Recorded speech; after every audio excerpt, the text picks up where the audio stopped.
vous êtes déjà demandé qui étaient vraiment les Maures? Souvent, quand on parle de race et d'histoire, le sujet des Maures suscite un tourbillon de curiosité et de débat.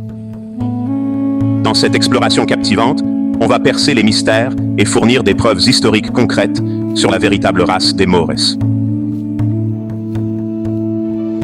En 1492, année charnière dans l'histoire européenne, la ville de Grenade, dernier bastion des Maures en Espagne, est conquise. Boabdil, un général musulman noir et régent de Grenade, se rendit après un siège de 8 mois par les forces chrétiennes unies d'Europe. Cet événement a marqué la fin de la domination mauresque dans la péninsule ibérique, entraînant le retrait d'environ 3 500 000 Noirs vivant en Espagne et au Portugal, soit en Afrique, soit en se dispersant dans toute l'Europe. Les Maures ont joué un rôle crucial dans l'épanouissement culturel et scientifique de la région, contribuant de manière significative à ce qu'on appelle la Renaissance européenne. Il est intéressant de noter que les techniques de navigation développées et utilisées par les Maures et les Arabes ont ensuite été employées par Christophe Colomb, qui, cherchant une route vers l'Inde, a accidentellement découvert l'Amérique. Un aperçu de la perception de ces envahisseurs africains peut être trouvé dans La chanson de Roland, un poème épique français. Ce récit, décrivant une bataille dans le nord de l'Espagne au 8e siècle, dépeint de manière vivante les Africains sous le commandement de l'Abîme Sarrasine. Ils sont décrits avec des caractéristiques raciales exagérées et on dit qu'ils sont aussi noirs que de la poix fondue, la seule partie blanche étant leurs dents. Voici une illustration médiévale de la bataille entre les Francs et les Maures. Roland, neveu de Charlemagne, affronte Marsile, roi de Saragosse, en Espagne.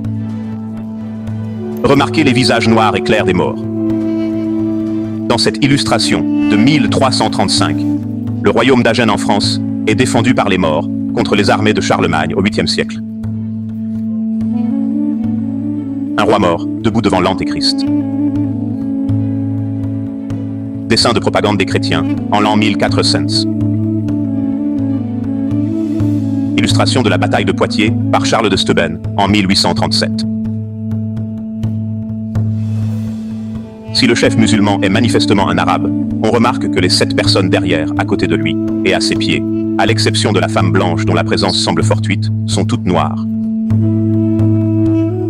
Cette illustration de 1254 représente des Arabes, des Maures, combattant des chrétiens. Royaume maure en 1400.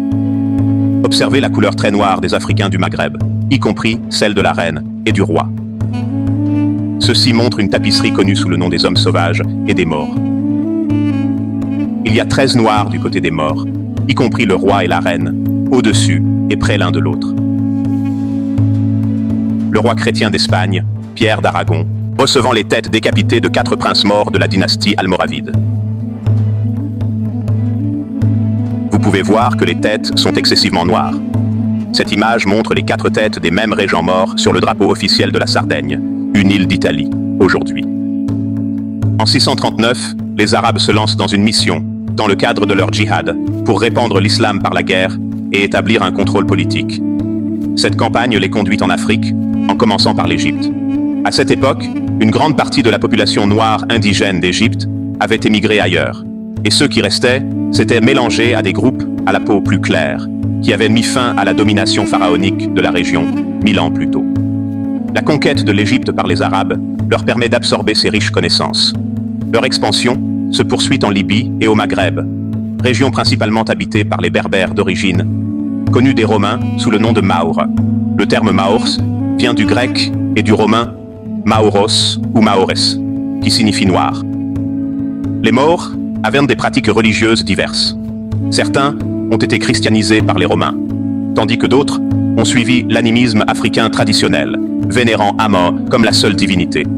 Les Maures, réputés pour leurs formidables compétences au combat, y compris les femmes dirigeantes, résistent à l'invasion arabe pendant 30 ans avant de succomber. Par conséquent, la région, autrefois connue sous le nom de Mauritanie, le pays des Noirs, à l'époque romaine, est convertie de force à l'islam. En 711, alors que l'Europe est aux prises avec le déclin de l'Empire romain, elle fait face à un nouveau défi. Une armée dirigée par le général africain Tariq ibn Ziyad, composée principalement de soldats noirs, débarque en Europe. Leur arrivée est d'abord bien accueillie par les populations locales, mécontentes des souverains wisigoths. Les Maures, sous la direction des Africains et des Arabes, ont avancé jusqu'au sud de la France, avant d'être repoussés à Poitiers par le grand-père de Charlemagne. Ils se sont ensuite retirés en Espagne, au Portugal et en Sicile, où ils ont joué un rôle crucial dans la revitalisation de ces régions pendant plus de 7 siècles. La période historiquement connue, sous le nom de occupation sarracine de l'Europe, a été largement dirigée par les Africains. Alors que les Arabes étaient une minorité dans cette population islamisée, c'est principalement leur culture que les Africains ont introduite. Cependant, les préjugés raciaux des Arabes à l'égard des Noirs ont souvent tendu les relations dans la région. L'approche africaine de l'occupation différait significativement des autres conquêtes. Plutôt que de chercher à exterminer ou à dominer culturellement les populations européennes, ils ont maintenu une approche relativement non interventionniste. Ils n'ont pas imposé de changements linguistiques, éradiqué le christianisme ou modifié les cultures locales de manière agressive. Leur influence était principalement en matière de gouvernance politique, avec un intérêt particulier pour la nomination des évêques. Dans l'Europe mauresque, le statut social des femmes était nettement plus progressiste que dans l'Europe contemporaine ou le monde arabe. Les femmes noires et blanches jouissaient de libertés qui rappelaient celles des femmes dans les anciennes sociétés africaines. Elles exerçaient divers métiers et n'étaient pas tenues de se voiler. La domination maure a apporté une prospérité et des avancées remarquables à l'Espagne.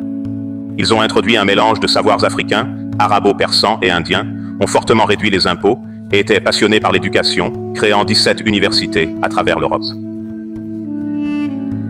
Ils ont également fondé des écoles de médecine avancées et ont urbanisé l'Espagne avec des routes pavées, un éclairage public et des équipements publics, comme des bains et des mosquées. Parmi les innovations, on compte la climatisation, le chauffage, l'eau courante dans les foyers et une industrie de la soie florissante. Une figure marquante de cette époque est le savant noir Ziryab, un botaniste, géographe, musicien et astronome réputé en Europe. Il a introduit d'importants changements culturels, tels que remplacer les assiettes en or par du cristal, servir les repas en plusieurs plats avec des desserts et varier la mode en fonction des saisons. Cette période a vu des villes comme Grenade, Séville et surtout Cordoue prospérer avec d'immenses avancées architecturales, scientifiques et culturelles. Cordoue, avec 1 million d'habitants, comptait un grand nombre de maisons, de magasins et de librairies de la classe moyenne et noble, illustrant le zénith de l'influence mauresque en Europe. L'histoire des dynasties maures est un chapitre passionnant qui s'étend tant sur l'Afrique que sur l'Europe. Dans le Sahara, un roi nommé Yahya ibn Ibrahim chercha à convertir ses sujets animistes à l'islam. Il demanda l'aide d'Ibn Yassine, un chef religieux de la Mecque. Mais les premières tentatives de conversion de Yassine ont échoué.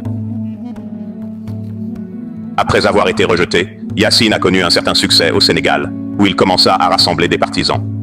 Finalement, il lança un djihad aux côtés de Yahya, ce qui conduisit à la formation de l'influent mouvement almoravide. Les Almoravides, sous la direction du frère et successeur de Yahya, Abou Bakr, étendirent considérablement leur empire. Cet empire s'étendait de Tanger jusqu'au fleuve Sénégal. L'une de leurs conquêtes notables fut la destruction du puissant empire vitaliste du Ghana en 1075, qui conduisit malheureusement à une période de chaos en Afrique de l'Ouest et à une augmentation des activités de traite des esclaves arabes et musulmanes. Youssouf ibn Tashfin, cousin et successeur d'Abou Bakr, renforça encore l'empire.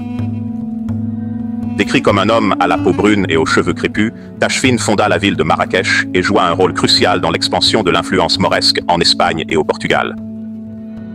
Son empire finit par englober une vaste région comprenant des parties du Maroc moderne, de l'Algérie, du Sahara occidental et de la Mauritanie, avec Marrakech pour capitale. La domination mauresque, en particulier sous les dynasties almoravides puis almohades, fut une période d'arts et de sciences florissant en Espagne. Cependant, dès le début du XIIIe siècle, ils commencèrent à subir des revers. La chute de Grenade en 1492 marqua la fin des dynasties mauresques. À l'instar de la situation en Égypte, de nombreuses archives scientifiques furent détruites. Malgré cela, les connaissances qui avaient été traduites et diffusées à travers l'Europe jouèrent un rôle important dans l'éveil de la curiosité intellectuelle qui alimenta la Renaissance européenne.